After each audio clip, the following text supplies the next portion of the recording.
And welcome to the Frommer Travel Show. I'm your host, Pauline Frommer. I'm going to start today's episode a little bit differently. I want to give a little bit of recent historic context to my next guest so that we can talk more about the future, but the future is rooted in the recent past. So, as I'm sure everybody remembers, uh, within the last year, there has been a surge of ice activity in the state of Minnesota, specifically in the Twin Cities.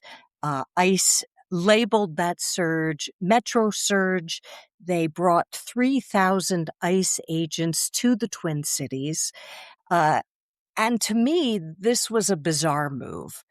Because if you know anything about federal statistics, Minnesota has about 2.1% population of undocumented immigrants. That is half the national average and far less than you will find in Texas or California or Florida or many other states. So to see this kind of surge in a city where it's not a big issue seemed odd. Then we saw a number of tragic events coming from this surge. Uh, two Twin Cities residents, Alex Preddy and Renee Good, were killed by ICE. And at this point, nobody has been brought to justice for that. There were many acts of violence, and we saw uh, lots of videos flooding the internet about those. And because of that, tourism dropped. And it's hard to think that that is as important as the other issues that I was discussing, but that really affects people's livelihoods in Minnesota. In fact, I was recently in January, I was at the International Media Marketplace where journalists meet people from the industry. And I had a long talk with a representative from Minnesota. And I said, what can we do to bring tourism back? Because Minnesota's such a wonderful state, one of my personal favorites. And he said back in January, now isn't the time, but it soon will be. Well, it is now the time to go back to support Minnesota, help them rebuild. To discuss all of that, and more importantly, to look to the future, to discuss why we should be visiting Minnesota this summer, this fall, this winter, and well into the future. I have Lauren Bennett McGinty on the line. She is the executive director of Visit Minnesota. Hey, Lauren, thank you so much for appearing on the Frommer Travel Show. Hi, thank you so much for having me. So, what do you say to people who did see all of those videos of people's windows being broken and protests and other things that don't scream vacation?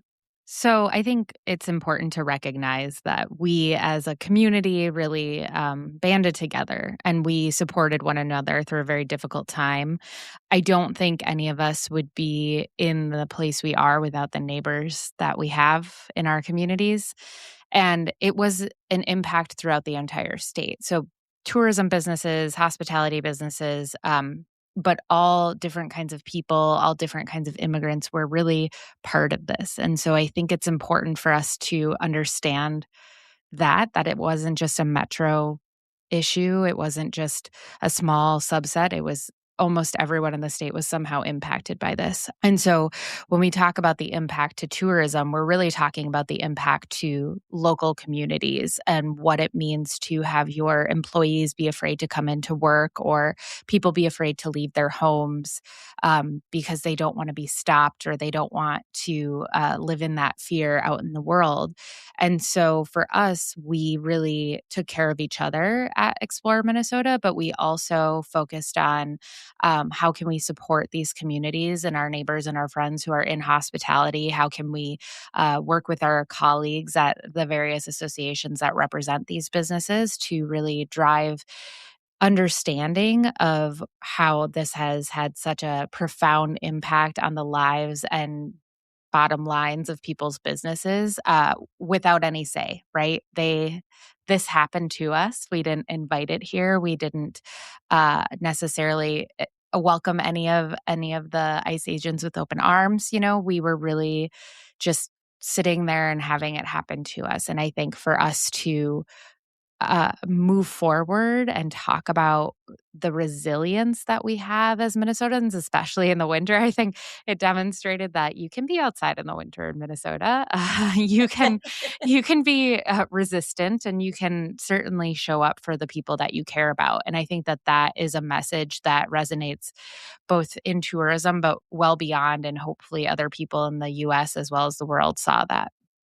Well, yes, I think the bravery and the public spiritedness and the care for their communities of the Minnesota people really came through. I wouldn't be surprised if the people of your state get a Nobel Peace Prize this year, because I just thought it was remarkable how everybody banded together. And this is very shallow, but before I met my husband, I dated 2 guys from Minnesota in New York, not at the same time and totally unrelated, but I've always had a soft spot in my heart for the people of Minnesota, because those guys were such mensches, such lovely guys, very stylish, very hip, and that's what I think of when I think of Minnesota. So when people come right now, will they be seeing the protests? Will they be able to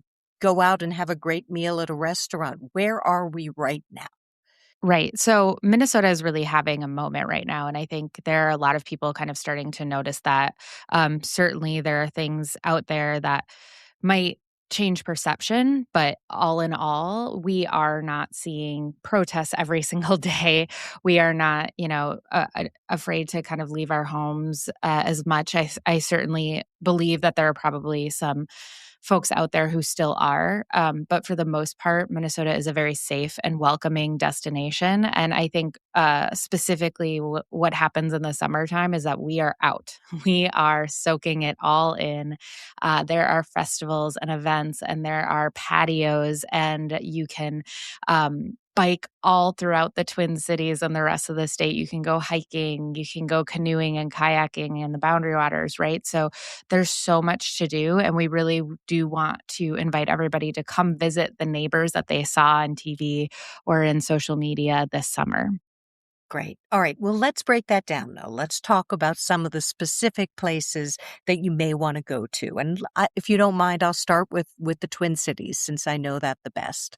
Not only is it home to the largest mall in the United States, the Mall of America, you have an extraordinary art scene and a culinary scene that is really next level.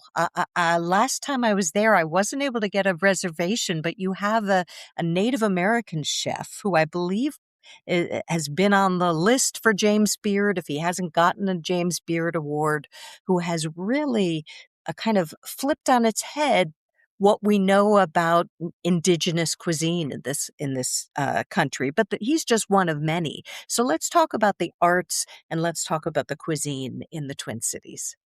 Yeah, absolutely. I mean, I think a lot of people sort of here recognize how great of a food scene we have. It's almost our best kept secret, which is a problem. We don't want it to be a secret. Right. So you're talking about Sean Sherman from Owamni, and he has such Thank an you. amazing profile here in the Twin Cities and beyond. Honestly, he's a leader in Indigenous cuisine in the country. And he is educating people with his Indigenous food lab, but all of his food at Owamni is pre-colonized ingredients, and it's some of the best food I've ever had, honestly. It's quite delicious. But we also have this wonderful sort of melting pot of cuisines here too. There are several chefs who have been nominated for James Beard who are Hmong, and they are bringing forward their family Hmong recipes that include some of the best sticky rice you will ever have. Now, Um, before we go any further with that, it's hard sometimes when you're listening to something. I'm not sure all our readers will know what Hmong is. Right. So it is a group of immigrants. Minnesota is actually home to the highest population in the U.S. of Hmong immigrants, and they're sort of from Southeast Asia. And they have come over, many of them originally as refugees, and now we're kind of getting into some of the second generation folks who are here. And so folks like Yia Vang, who started Benai, he's kind of built this really lovely following in the Twin Cities, started out as a food truck years and years ago at a brewery, and now he has this amazing restaurant. And so we have all of these family recipes from the Hmong community that have come up and really been introduced to the broader population. And their restaurants too feel like you're at a family meal, which is really lovely. So we have that. We have some really amazing pastry chefs here as well. We have Karin Tomlinson, who also just won a James Beard last year. So we have tons to celebrate here when it comes to our food scene. And I think a lot of people maybe are surprised by that. But it goes really hand in hand with the arts and culture. We have some of the best museums in the country as well. We have the Minneapolis Institute of Arts, which is a beautiful facility and it is open to the public and free. And then you have the Walker Art Center, which is a little bit more special in terms of its cultivation of works of art. But we also have an incredible theater scene. We have a lot of original theater here, as well as some second runnings of Broadway. So we actually are just starting a new running of Six at the Ordway. Oh, And then we have the Guthrie, which has original plays, Shakespeare classics, and some other fantastic, wonderful things. Just last year, I saw Little Shop of Horrors there. So we have a lot to offer in terms of arts and culture, but we have things like opera houses in greater Minnesota too, right? And I think a lot of people just don't recognize that Minnesota is home to such a vibrant art scene. Duluth, Minnesota is a very arts driven community. So is Winona.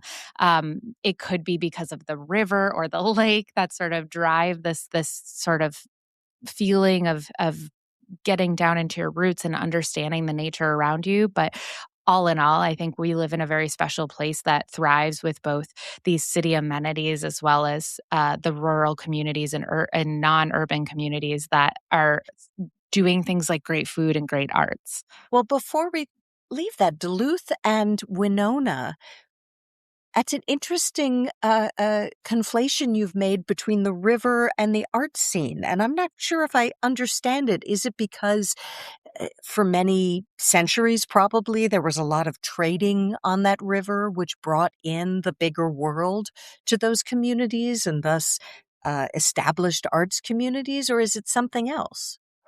I think a lot of it could be that, and I also think it's sort of the way that Minnesota exists is really one with nature. We are known as the land of 10,000 lakes, and we actually have more than 11,000 lakes. Wow. But we have the start of the Mississippi River, and I was actually just there a couple weeks ago, and you go, and so many people are just sitting there quietly and listening to the river and kind of watching the world around them. And I think the connection that we have in Minnesota to nature and the understanding of sustainability and stewardship of that is really core to who we are.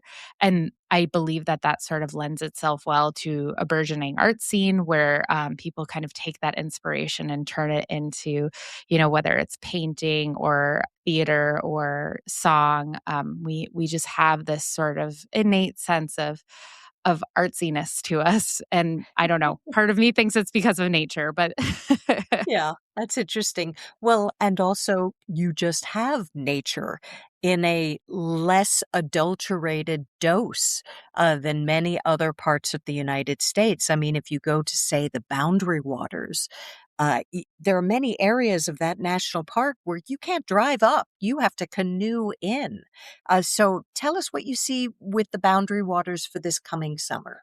Right. So the Boundary Waters is really one of those special places that I think a lot of Minnesotans sort of use as their own personal pilgrimage. And it is very serene. You get no cell service, right? So leave the cell phone behind. Yeah. It is funny when people go up there, they're like, I'm going to the Boundary Waters, so I'll talk to you in a week, right? It's very clear that you won't be discussing things with people via text.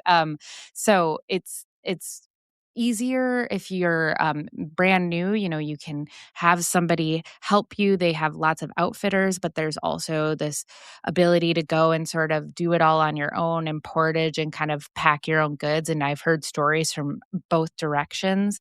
Um, it's one of the only dark sky sanctuaries in the world, and Mm. it's really just a beautiful night sky with all the stars. Sometimes you can see the northern lights depending on the weather and time of year, and it's Wow. really just an opportunity to, see nature at its kind of untouched glory.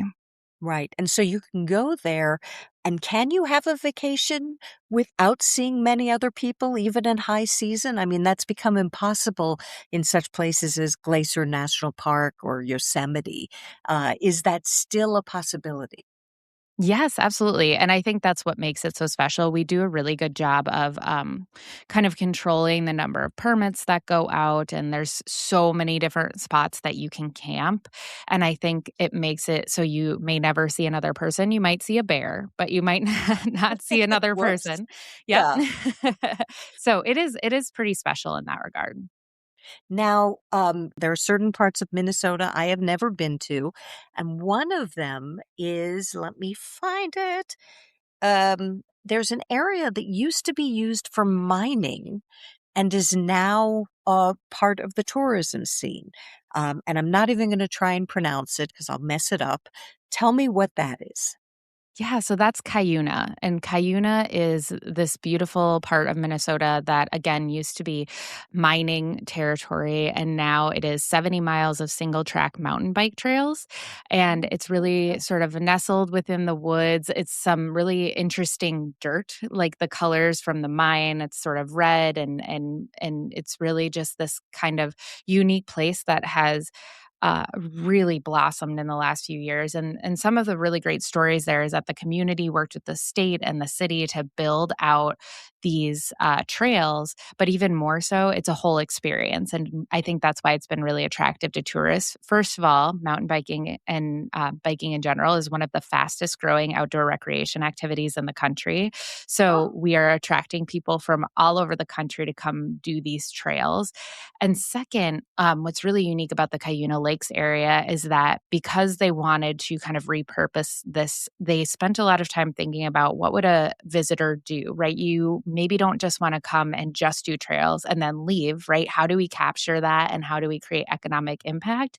And so you can literally hop on the trails from the downtown area, and then when you're done, you're there and you can go to a brewery, you can go to dinner, you can kinda go to the shops, and they've really created this holistic experience that welcomes somebody not just to the trails, but to the whole town and kind of Cuyuna Lakes area, and it's been really special to watch, and they continue to invest in that experience. so this is a destination that really is for cyclists. Or are there other things? I mean, you mentioned shopping, you mentioned dining, but if somebody, does not want to be on a bike, will they be happy there, or is this really a better place for cyclists?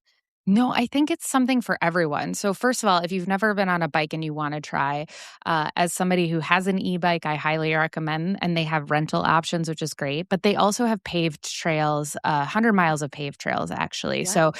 it's really easy to just try something new. If that's not something you're interested in, that whole area is forested, it's very beautiful. There's lots of hiking to do. But there's also, we thrive on lakes and rivers, like I said. So you can rent canoes, you can kind of just lay on a beach next to a beautiful lake. There's just so many different things to do. And I think certainly one of the components that makes it special is the fact that there's lots to do, and there's lots of arts and culture activities too in that area as well. So again, just kind of getting out and experiencing nature, but having the option to do other things if that's not something that you're interested in. Right. Okay. Well, good to know. Good to know. And there's always special events in the summer months. The state fair is coming to Minnesota. Tell me about that experience and when is it? Oh, and Okay. before we leave Cuyuna, Yes. how far from Minneapolis is it, or how do you get there?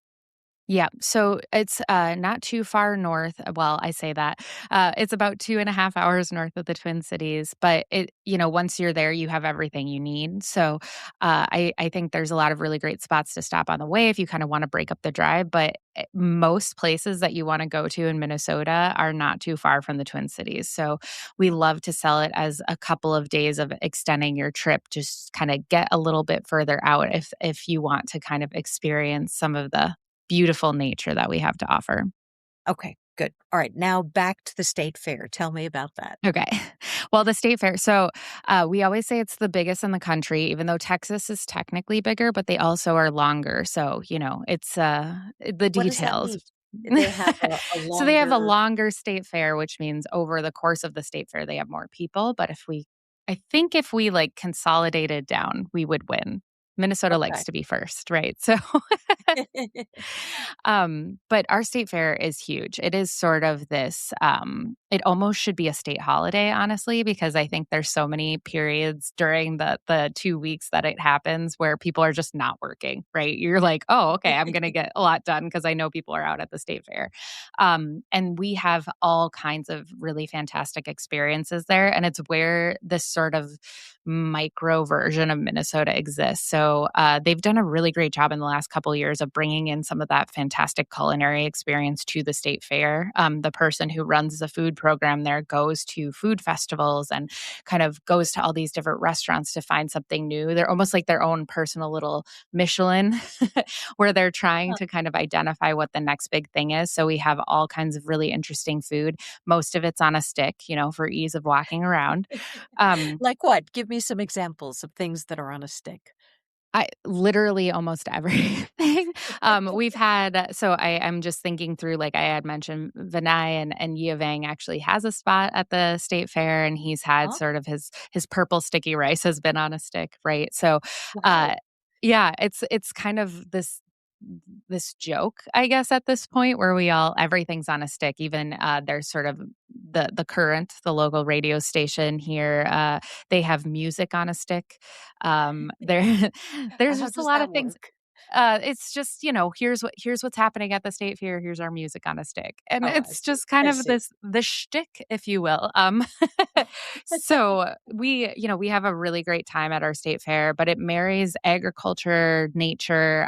The Department of Natural Resources has a huge pavilion where they have a fish pond with all different species of fish that you can just sit and watch, which is really lovely. We have several different Interesting. music stages.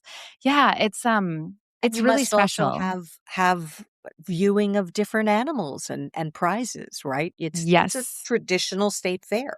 It is a traditional state fair, and you get to walk in. My favorite is the chickens, especially the ones with the feathers on their feet, or the bunny rabbits, but you can watch them kind of compete. You can just walk through all the different barns and see them. Wait, And you then they stopped me in my tracks with chicken with feathers on their feet. Why do they have feathers on their feet? Or are they bred to be like that? I think so. I clearly haven't educated myself enough on I the origin, but I do Inbuilt enjoy their presence. slippers in a Yeah. way, I guess, Yeah. or that's very odd. Okay, Yeah. thank you, sorry. But it's just a really unique experience, I think, for all of the visitors to kind of go there. We actually recently just saw a fantastic Instagram reel of somebody saying, I don't want to go to Coachella, I want to go to the Minnesota State Fair instead. So if you are looking for the best like 90s acts or sort of classic rock, or even we've had some like Chance the Rapper's been there, we've had Nate Bargatze there. Wow. We've got, I believe, TLC is coming this year, and we've just got a lot going on at the state fair, and there's really truly something for everyone. You can literally get a corn on the cob dipped in butter and just people are just eating. It's probably the best tasting thing at the state fair, honestly. It's The just corn on fresh the just corn the dipped in butter. Yeah, Yep. yeah, absolutely, that's awesome. So what other special events this year, or what other changes for people who go to Minnesota regularly? What will they notice has changed? Well, I would say one thing is that we are becoming more and more a destination that is very multiple experience focused. So if you are looking for an urban experience and you want a little bit of nightlife or some big events, the Twin Cities has really spent a lot of time cultivating fantastic experiences around sporting events as well as concerts. And so just really making people feel like they can spend a little bit more time there than just one night. But we also have so much to offer in greater Minnesota. One of the really special things, it's not an event, but it is an experience, is in Detroit Lake. We have the Thomas Dombo Trolls, which are made from recycled materials, and they are tens of 20 plus feet high trolls that were built out of like all of these recycled materials by volunteers. And they are situated in the Detroit Lakes area, and you can kind of follow a path to find each one of them. It's a little bit of a fun mystery. And so that is something that we encourage all of our families to do. And we've also seen, with that, a lot of multi-generational travel. And that's a really great experience if you're going to kind of resort country in Brainerd or Nisswa or Detroit Lakes. And you can rent a resort for a week, kind of like those classic TV shows or movies that we've seen, right? Like Dirty Dancing almost, where you're there Oh, that's fun. for a week in the summer and you get to go do all these activities with your family. So we've seen a lot of that. But when it comes to events, Minnesota continues to have some amazing events. We have WWE SummerSlam coming this summer, and we are very excited about it. So that's wrestling. That is wrestling, yes. Yeah. Oh boy. I'm not a fan, but it's fun theater, I guess, with the Guthrie, and you have the wrestling too. Um, Yes, yes. well, you've made me want to go to back to Minnesota. Thank you so much, Lauren, for appearing on the Frommer Travel Show. Thank you so much for having me. I really appreciate it. And that is it for this week's show. I thank you so much for listening, and to those who are traveling, may I wish you a hearty bon voyage.